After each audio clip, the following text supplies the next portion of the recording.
7%। তো আপনার GDP 200 billion থেকে যখন 460 বিলিয়ন হয়ে গেল, তখন ট্যাক্সের পরিমাণ বাড়ার কথা না? মানুষ যদি বড় লোক হয় তার ট্যাক্স বাড়বে না? তো দেশ বলতেছে শেখ হাসিনা এই দেশটার বড় লোক বানাই হয়ে গেছে, তো এই বড় লোকের দেশে তো ট্যাক্স বাড়ার কথা, ট্যাক্স কমলো কেন? 7% মাত্র ট্যাক্স। আসলে কিন্তু আমাদের ট্যাক্স জিডিপি রেশিও 7% না, এটা 16 থেকে 18%। আপনারা মাপবেন কিভাবে? জিডিপি 200 বিলিয়ন হবে, আমাদের জিডিপি আসলে 200 বিলিয়নের বেশি না। শেখ হাসিনা কি করছে গত 15 বছরে? আমাদের শ্বেতপত্র কমিটি একটা হয়েছিল শেখ হাসিনা যাওয়ার পরে, যে ওই সরকার কি কি দুর্নীতি করছে। শ্বেতপত্র কমিটি একটা জায়গায় শুধু বলছে, একটা জায়গায় দেখেন যে প্রতি বছর 14 বিলিয়ন ডলার করে পাচার হয়ে গেছে। 14 বিলিয়ন ডলার, এটা বোঝেন কত টাকা? 1 বিলিয়নে হচ্ছে 12,500 কোটি টাকা। তাহলে 14 বিলিয়নে প্রায় 2 লক্ষ কোটি টাকা। এই 2 লক্ষ কোটি টাকা প্রতি বছর বাংলাদেশ থেকে চলে গেছে অন্য দেশে। আমার দেশে না, যদি আমি বালিশের তলায় রাখতাম তাহলে আমার দেশে থাকতো, এটা চলে গেছে। তার মানে এই টাকাটা এই দেশের অর্থনীতিতে খাটে নাই। তাহলে আপনার প্রবৃদ্ধি হলো কেমনি? আপনার ছিল ধরেন 1000 টাকা পকেটে ছিল, এর ভিতর থেকে 500 টাকা পকেট মানে নিয়ে গেছে। আপনি যদি বলেন যে এটা 5% প্রবৃদ্ধি হয়েছে, তার মানে কি 1000 টাকার 5% প্রবৃদ্ধি হতে গেলে তো 50 টাকা লাগে। আপনার পকেটে কি 1050 টাকা আছে? আছে তো 500 টাকা, 200 টাকা নাই, তাহলে প্রবৃদ্ধি হলো কেমনে?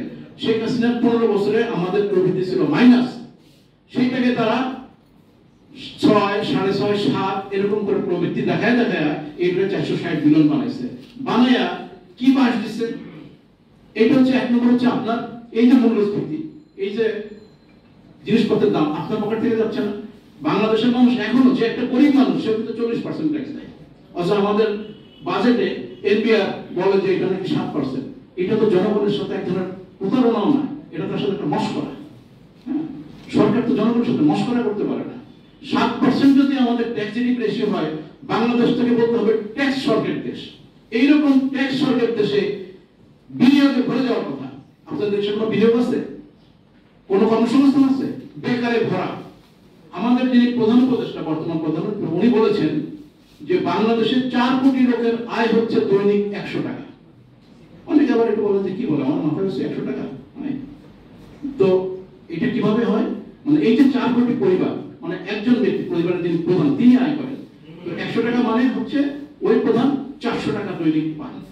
400 টাকা পেলে এটা বন্টন হয়, তার ছেলের মাথায় যায়, ধরেন 2টা ছেলে মেয়ে আছে, বউয়ের মাথায় যায়, বউ ছেলে মেয়ে কাজ করে না, তাহলে পরে 100 টাকা করে পড়ে।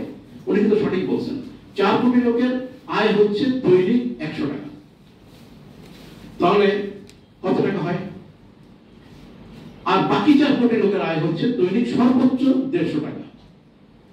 তো আপনি অনেকে মনে করবেন যে ভাই একটা প্রোডাক্ট নিতে গেলে তো 1000 টাকা লাগে এখন। হ্যাঁ, এটা ঠিক, প্রোডাক্ট নিতে 1000 টাকা লাগে। তো ওই প্রোডাক্ট থেকে 30 দিন কাজ করতে পারে? একটা শ্রমিক কিন্তু 30 দিন কাজ পায় না, বসে থাকে।